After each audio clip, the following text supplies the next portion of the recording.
Всем привет! С вами Эндрю Креймер, и я представляю вам урок по 3D-проектированию. Я обещал, что мы этим займемся, и теперь я выполняю обещанное. Фактически, мы возьмем одно единственное обычное изображение, и, спроецировав его на геометрию 3D, мы достигнем эффекта движения камеры в 3D-пространстве. Вот что я имею в виду. Alright, well that's the tutorial for today. I hope you guys... No, I'm just kidding. Как вы видите, я могу поворачивать изображение в любую сторону, хотя очевидно, что у нас есть некоторые ограничения. Такие как, к примеру, с этого ракурса никто снимать не будет. Поэтому нас не должно смущать эти белые границы за пределами изображения. Однажды определившись с доступными границами изображения, впоследствии можно создать очень динамичное движение камеры. Отвлекусь ненадолго. Я хотел сказать спасибо за то, что посещаете мой блог. Я ценю каждый комментарий к нему. Единственное, что мне хотелось бы уточнить, мы хотим создавать позитивно настроенное общество. Некоторые из вас выразили свое сочувствие Сэму Лоя по поводу того, как с ним обращаются в течение некоторых уроков на видеокопайлот. Но в этом ничего плохого нет. Мы разговаривали с ним на днях, и он сказал: «Однажды мы поменяемся местами, и я буду издеваться над тобой». Мы посмеялись и разошлись. Сэм отличный парень и принимает все разумно.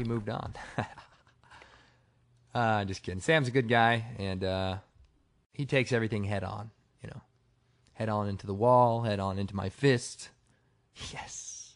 You like that? I'll play on words there.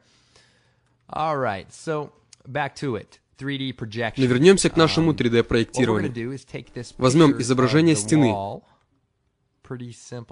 Можно применить это к любому другому изображению, но на этом примере проще показать технику действия. Поместим изображение стены в новую композицию.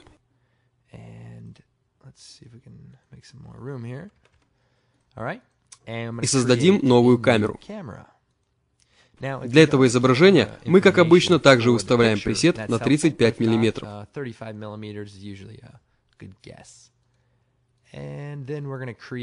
Затем создаем новый слой. Назовем его Walls.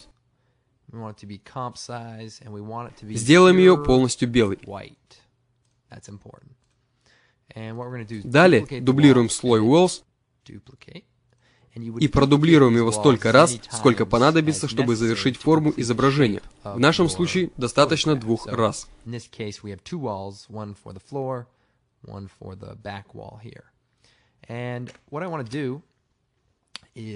меню Effect and Presets выбираем Grid, сетка, и применяем эту функцию к нашему слою. Нам нужно видеть эту сетку, поэтому если мы выставим Border на 3 и поменяем Size Throw на White Slider, то сможем прекрасно видеть сетку.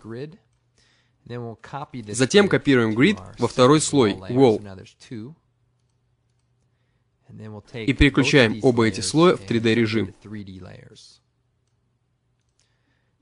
Потом берем один из слоев и поворачиваем его по оси X с помощью Rotation Tool. Нужно заметить, что на самом деле мы повернули слой. Теперь берем верхний слой Wall и поднимаем ее кверху таким образом, чтобы оба слоя пересекались, примерно вот так. После этого мы опускаем оба слоя вниз. Теперь у нас получился своего рода пол. Выбранный нами угол обозрения не является правильным. Правильный угол выглядел бы примерно так. Но нас не должно это беспокоить, так как мы стремимся к тому, чтобы установить изображение таким образом, чтобы оно выглядело корректно в таком виде. Двигаясь по оси Y или по зеленой оси, двигаем нижний слой немного вперед. Вы можете видеть, что границы сеток при этом совпадают. Пока все идет как надо. Надеюсь, вы за мной успеваете. Теперь создаем освещение. В меню Light выбираем Point Light.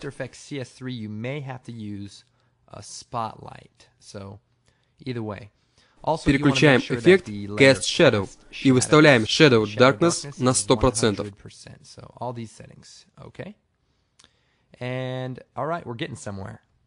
Кстати, прошу прощения, если мой голос сегодня несколько охрипший. Я ходил на футбол и ел снежный конус. И пока я ел этот маленький конус, мне в рот залетела пчела и ужалила меня прямо в гортань. При этом наплодило там много маленьких пчел, и они тоже начали жалить меня в гортань. Я чудом уцелел после этого. Has little baby bees, and then the baby bees also begin to sting my throat. So they're stinging me up good. Luckily I was all right. Okay, но мы отвлеклись. Как видите, мы создали освещение, но оно влияет на слой grid. Но в данный момент это нормально. Теперь нам надо взять изображение стены и спроецировать его на геометрическое пространство. Под геометрическим пространством я имею в виду эти 3D-стены. Для этого берем слой Wall и удваиваем его. Назовем получившиеся слои Projected и Reference, соответственно.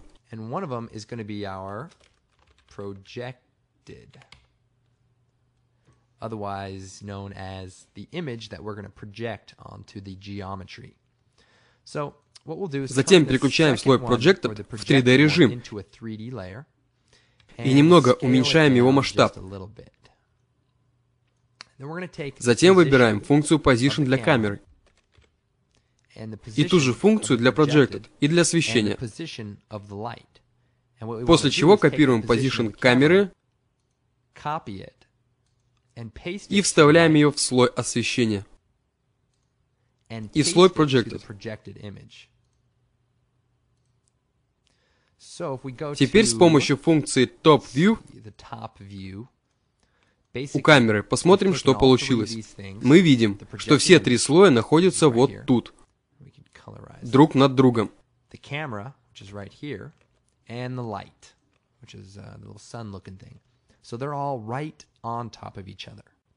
Вернемся в режим Active Camera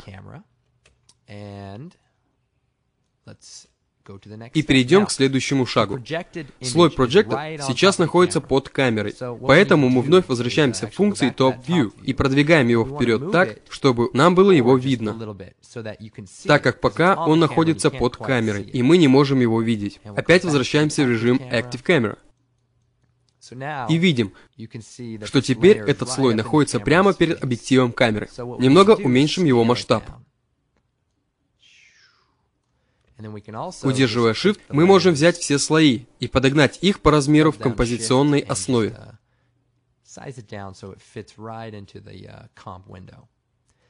Нам нужно, чтобы все слои совпадали с оригиналом изображения, то есть со слоем Reference. Заблокируем его. Выглядит неплохо. Теперь нас ждет запутанная часть. Нужно сделать так, чтобы слой Projected сам спроецировался на изображение. Проецируемое изображение в After Effects называется Light Transmission, пропускание света. То есть количество проецируемого пропускаемого света основывается на этом процентном показателе. Поднимаем уровень Light Transmission до 100%. И эта функция позволяет спроецировать стопроцентный свет на изображение. В свою очередь, функция Light Transmission основывается на функции теней, Shadow Function. Поэтому в слое Light мы открываем подпункт Light Option двойным нажатием клавиши A, в котором видим все функции, применяемые для 3D пространства. Включаем функцию Cast Shadow. И в графе «Цвет» выбираем белый. В слое Projected также установим Light Transmission на 100%, но в меню Cast Shadow оставляем не просто On, как в случае с предыдущим слоем, а Only. Другими словами, нам нужно, чтобы была видна только тень, а не тень, совмещенная со слоем. Надеюсь, это более-менее понятно. Не стоит забывать, что это освещение влияет на слои Walls. The lights. So we need to make sure that that doesn't happen. So let's bring these layers. Двойным нажатием клавиши A открываем подпункт Light Option для этих слоев и открываем функцию Accept Light. При этом функцию Accept Shadow мы оставляем включенной. Just the shadow or the light transmission. So with that on or with that off, we can then turn the grid. Теперь отключаем опцию Grid, слой Reference. Как мы помним, мы свели слои Light камера и слой projected к одному и тому же расположению, camera position. Это важно, поскольку нам надо, чтобы освещение проецировало изображение таким образом, как если бы мы смотрели на него через камеру, в том временном отрезке, в котором находится изображение. С помощью меню Parent мы объединяем спроецированные изображения с камерой.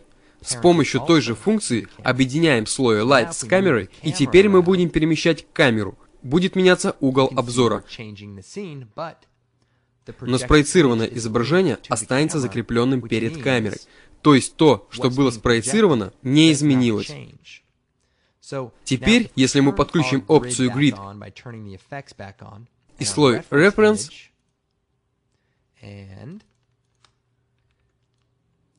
а в слоях Walls на время отключим функцию Accept Shadow, то мы сможем взять Camera Tool и поворачивать камеру до тех пор, пока изображение не совпадет с наложенным слоем Grid. Для удобного движения камеры можно также использовать Move Tool и Rotation Tool.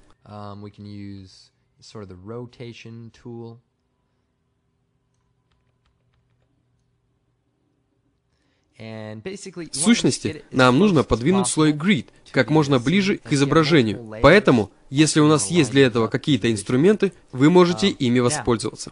Как мы видим, стены не соответствуют ожидаемому изображению, поэтому мы расширяем границы слоя Grid так, чтобы они полностью стыковались с изображением. Теперь все это выглядит более правильно. Мы можем чуть-чуть подкорректировать перспективу, приподнять изображение. Вовсе не обязательно, чтобы изображение выглядело идеально, так как мы всего лишь создаем иллюзию. Эта иллюзия сработает в любом случае, вне зависимости от того, сделана она идеально или нет. Теперь, когда мы геометрически подогнали изображение, возвращаемся к слоям Walls. И двойным нажатием клавиши A подключаем функцию Accept Shadow. Затем отключаем функцию Grid с помощью отключения эффектов и отключаем слой Reference, чтобы он не просвечивал. Теперь мы отсоединим от камеры слой Projected и Light с той целью, чтобы освещение изображения, будучи спроецированным на него, оставалось на месте. То есть, чтобы при движении камеры мы видели как бы трехмерное изображение.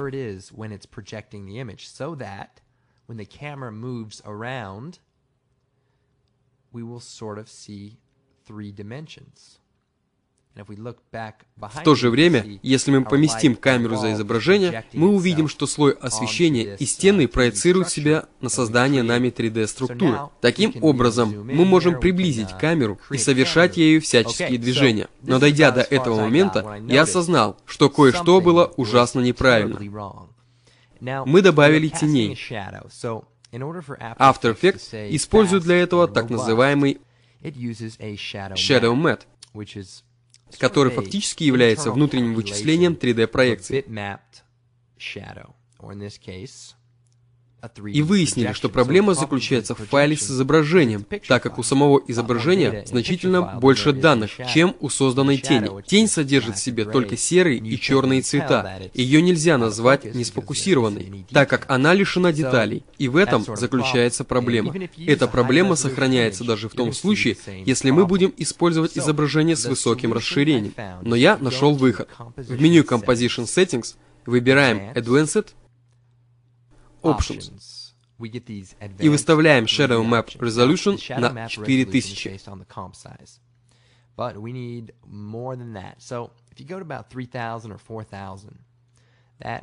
Это заметно улучшит качество, примерно так. Изображение сейчас выглядит практически так же, как оно выглядело до того, как мы начали применять к нему функции камеры. Должен заметить, что выглядит неплохо. Теперь, если мы рассмотрим изображение с разных сторон, мы увидим, что четко видны даже характерные детали.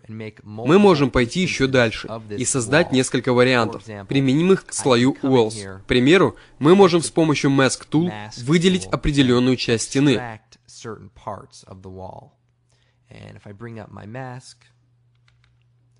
Mask Subtract. и как бы удалить ее. Далее мы удваиваем слой Wall и отодвигаем его по оси Z. Затем возвращаемся к Mask Interest. Мы можем создать еще один маленький средний слой и поместить его вот сюда, что сделает эффект 3D еще более зрелищным.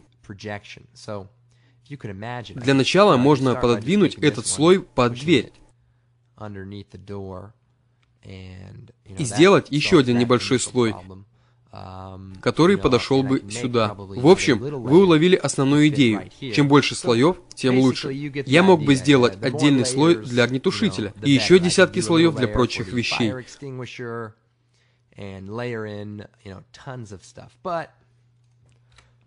Но в рамках этого урока мы используем только 2 стены, и этого будет вполне достаточно. Давайте теперь оживим камеру. Мы можем опустить ее совсем низко, к самому полу, и с помощью Camera Tool пододвинуть вперед. В меню Camera выбираем ключевой кадр Position и Point of Interest. Продвигаемся вперед на несколько секунд и смотрим, что получилось.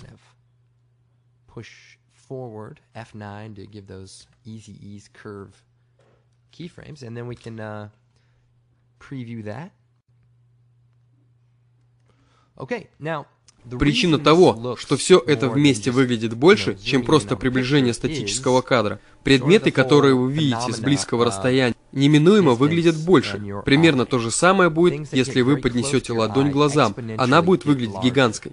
Если же кто-то на большом расстоянии от вас будет протягивать руку по направлению к вашим глазам, эта рука не покажется пугающе большой. Но если этот же человек подойдет близко к вам и вновь протянет руку по направлению к вашему лицу, вот тогда вы дважды подумаете и о своем лице, и о расстоянии. По крайней мере, я бы задумался.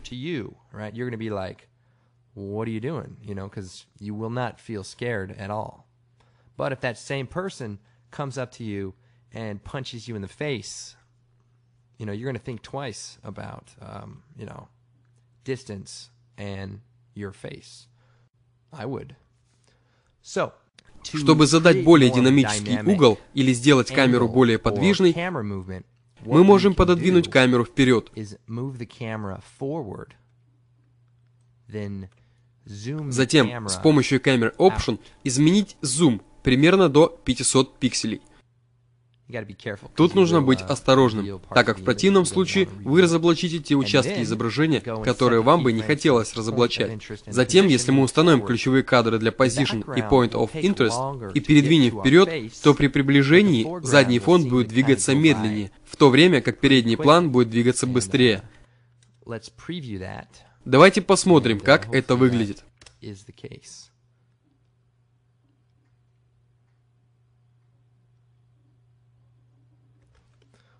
Как вы видите, пол действительно движется с большой скоростью, и мы можем изменить его масштаб, даже двигаясь не очень быстро. Другой занятный момент состоит в движении камеры.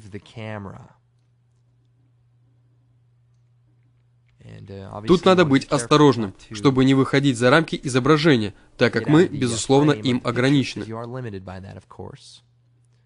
Давайте взглянем, что получилось.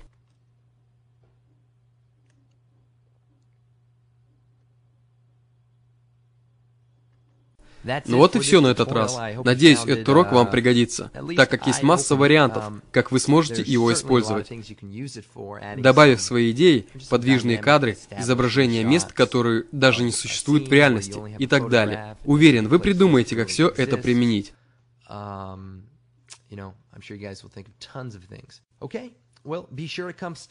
Не забудьте заглянуть на мой блог и оставить комментарий.